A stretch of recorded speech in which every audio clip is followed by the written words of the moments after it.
আসসালামু আলাইকুম কৃষি বন্ধুরা, আশা করি সকলেই ভালো আছেন। আজকে চলে আসলাম আপনাদের মাঝে নতুন একটি ভিডিও নিয়ে। আজকের ভিডিওটি হতে যাচ্ছে খুব গুরুত্বপূর্ণ একটি ভিডিও। কৃষি বন্ধুরা, আপনি যদি মূলা চাষ করে থাকেন তাহলে 30 থেকে 35 দিন বয়সে আপনি মূলা চাষে কী কী সার প্রয়োগ করবেন আজকের এই ভিডিওর মাধ্যমে পুরো বিস্তারিত তুলে ধরব। কৃষি বন্ধুরা, সম্পূর্ণ ভিডিওটি দেখতে থাকুন।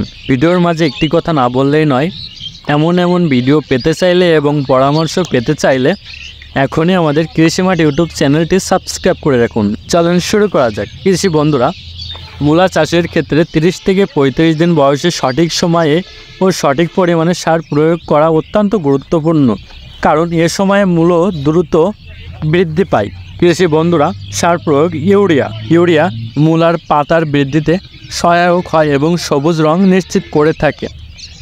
ইউরিয়া সারের পরিমাণ 30 থেকে 35 দিন বয়সে প্রতি শতক জমিতে 100 থেকে 150 গ্রাম ইউরিয়া প্রয়োগ করা উচিত।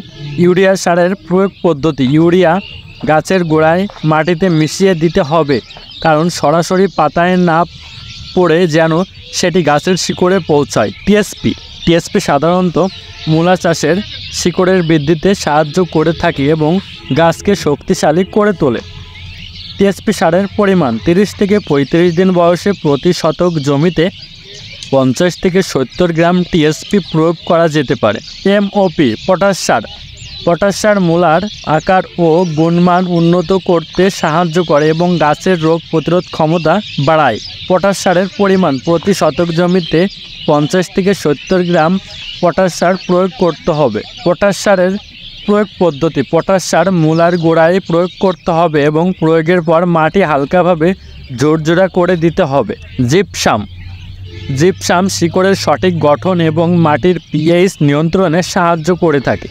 জিপসামের পরিমাণ প্রতি শতক জমিতে 20 থেকে 30 গ্রাম জিপসাম প্রয়োগ করতে হবে। জিঙ্ক সালফেট পরিমাণ প্রতি শতক জমিতে 5 থেকে 10 গ্রাম প্রয়োগ করতে হবে এই জিঙ্ক সালফেট।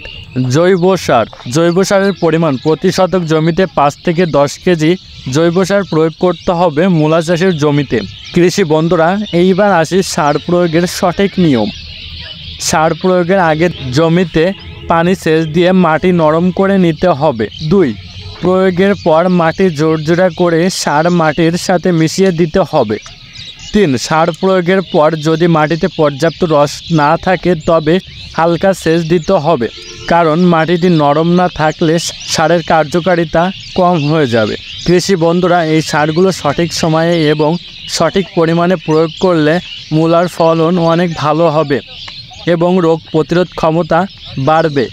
কৃষি বন্ধুরা, আজকের ভিডিওটি ছিল এই পর্যন্তই। আশা করি সকলেই বুঝতে পারছেন এবং এই মূলা চাষ সম্পর্কে এবং মূলা চাষের সার প্রয়োগ পদ্ধতি নিয়ে আপনারা অনেক কিছুই বুঝতে পারছেন।